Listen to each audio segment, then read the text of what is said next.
박윤준 목사의 맑은 묵상. 오늘 우리에게 주신 하나님의 말씀은 사무엘하 18장 9절에서 15절까지의 말씀입니다. 압살롬이 다윗의 부하들과 마주치니라. 압살롬이 노새를 탔는데 그 노새가 큰 상수리나무 번성한 가지 아래로 지날 때에 압살롬의 머리가 그 상수리나무에 걸림에 그가 공중과 그 땅 사이에 달리고 그가 탔던 노새는 그 아래로 빠져나간지라.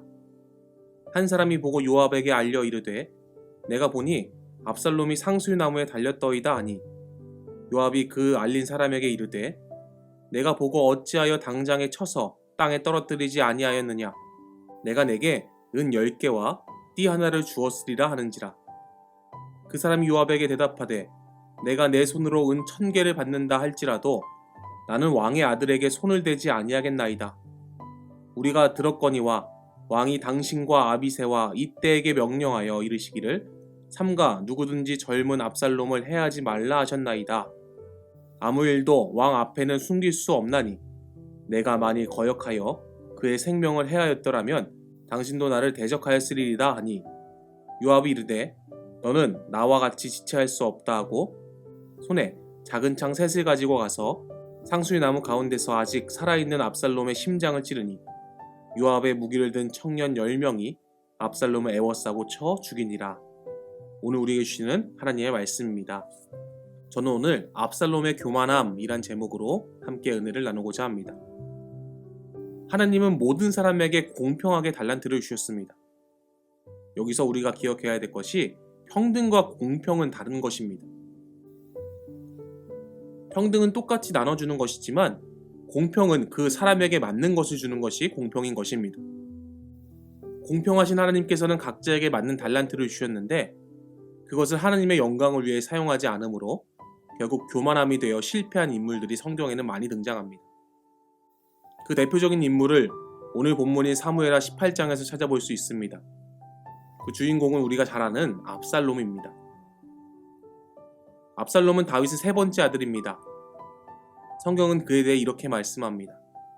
사무엘하 14장 25에서 26절인데요.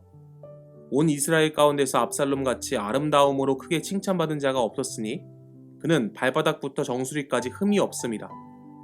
그의 머리털이 무거움으로 연말마다 깎았으며 그의 머리털을 깎을 때에 그것을 달아본 즉 그의 머리털이 왕의 저울로 200세겔이었더라 라고 말씀하면서 압살롬은 온 이스라엘 통틀어 가장 잘생기고 멋진 사람이었습니다.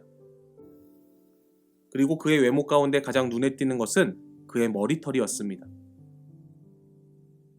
머리털의 무게가 200세겔이라고 하는데 우리가 이해하기 쉽게 표현한다면 2.3kg 정도 되는 양이었다는 것이죠. 여러분 1년에 한 번 머리털을 깎는데 그때마다 2.3kg가 되는 정도였다면 그의 머리털이 얼마나 잘 자랐는지를 알 수 있습니다. 압살롬은 최고의 외모를 가졌고 흠잡을 데가 없었고 또한 머리털까지 풍성하게 자라는 인물이었다는 것이죠.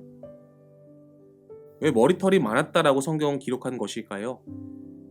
고대 세계에서 머리털은 힘과 생명 그리고 권력을 상징합니다. 물론 나라마다 머리의 모양이 조금씩 다르긴 하지만 대부분의 왕들은 권력의 상징으로 머리털을 길게 하고 다녔습니다. 압살롬은 왕자입니다. 어쩌면 다윗 왕을 이어 왕이 될 수도 있었던 사람입니다. 그런 압살롬이 누가 봐도 왕이 될 자격에 조금도 부족함이 없는 외모를 갖고 있었다는 것이죠. 그것뿐만이 아닙니다. 압살롬에게는 또 다른 장점이 있었는데요. 그것은 말을 아주 잘한다는 것입니다. 암논과 다말 사건 때문에 다윗 왕과 아들 압살롬의 사이가 틀어지게 되죠. 이복형인 암논을 죽인 압살롬은 다윗 왕을 피해 외갓집인 그술로 가버립니다. 3년 동안이나 아들 압살롬을 만나지 못한 다윗이 압살롬은 너무나도 보고 싶었지만 그가 지은 죄 때문에 쉽게 말을 꺼내지 못하고 있을 때 요압 장군의 지혜로 압살롬은 예루살렘으로 불러오게 됩니다. 압살롬이 예루살렘으로 오긴 했지만 다윗 왕은 아들 압살롬을 왕궁으로 2년 동안이나 부르지 않았습니다.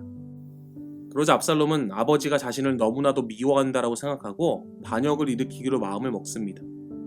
그래서 압살롬은 성문 곁에 머물면서 왕에게 재판을 받으러 오는 사람에게 자신이 대신 재판을 해주게 됩니다.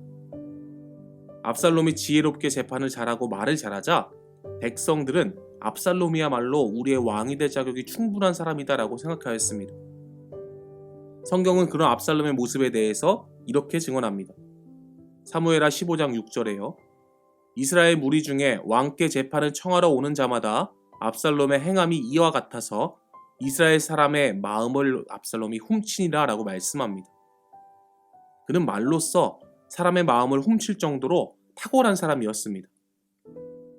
이렇게 압살롬은 하나님께서 주신 달란트로 아름다운 외모, 말솜씨를 가지고 있었지만 그 달란트를 자신의 권력적인 야욕을 채우기 위해 사용한 것입니다. 그로 인해 많은 백성들이 다윗보다 자신을 더 좋아한다라고 생각하자 아버지 다윗에게 반기를 들고 맙니다. 하지만 분명히 기억해야 될 것은 하나님께서 주신 달란트는 인간의 야욕을 위해 사용하면 그 끝이 비참하다는 것을 우린 기억해야 됩니다. 오늘 본문에 교만함의 머리털로 인하여서 비참한 최후를 맞이한 그 이야기가 기록되어 있다는 것이죠. 다윗 왕의 군대 장관 요압과 압살롬이 전쟁을 하고 있었습니다. 점차 전세가 압살롬에게 불리하게 돌아가자 압살롬이 노새를 타고 도망치다 그의 머리털이 상수리 나무에 걸리고 말았습니다. 결국 압살롬은 마치 교수형을 당하는 사람처럼 상수리 나무 가지에 머리카락이 걸려서 대롱대롱 매달려 있었다는 것이죠. 압살롬은 자신이 가진 장점을 인간의 야욕을 위해 사용해서 결국 비극적인 결말을 맞게 된다는 것입니다. 사무엘하 18장 14절에서 15절 말씀해요. 요압이 이르되 나는 너와 같이 지체할 수 없다 하고 손에 작은 창 셋을 가지고 가서 상수리 나무 가운데 아직 살아있는 압살롬의 심장을 찌르니 요압의 무기를 든 청년 10명이 압살롬을 에워싸고 쳐 죽이니라 라고 말씀하면서 비참한 결말을 말씀하고 있습니다. 긴 머리털은 힘과 권력의 상징이었습니다. 그리고 그는 외모도 출중했고 왕자라는 배경도 있었고 또한 백성의 마음을 사로잡을 정도로 언변 또한 화려했습니다. 하지만 결국 이런 것들이 육신의 정욕과 만족을 위해 사용되었을 때에 비극으로 몰게 되었다는 것이죠. 사랑하는 여러분, 하나님께서 우리에게 주신 달란트가 무엇입니까? 외모도 될 수 있고요, 능력도 될 수 있습니다. 또한 말솜씨도 될 수 있고 다양하게 우리에게 맞는 공평한 달란트를 주셨죠. 분명한 것은 그 달란트를 나의 만족과 육신의 정욕을 위해 사용하는 것이 아닌 하나님의 영광을 위해 사용하시는 저와 여러분 되길 소원합니다. 압살롬과 같이 하나님께서 많은 달란트를 주셨지만 그것으로 인해서 결국 비극적인 삶의 마감으로 이어진 것이 아닌 우리의 삶은 하나님의 영광을 위해 나의 달란트를 사용함으로써 하나님께 귀하게 쓰임받는 다윗과 같은 도구가 되기를 간절히 소원합니다. 오늘 하루의 삶 가운데에 여러분에게 주신 그 달란트가 무엇인지 발견하길 소원하고 더 나아가 그 달란트를 하나님의 영광을 위해 사용하시는 복된 인생이 되시길 예수 그리스도의 이름으로 간절히 축원합니다.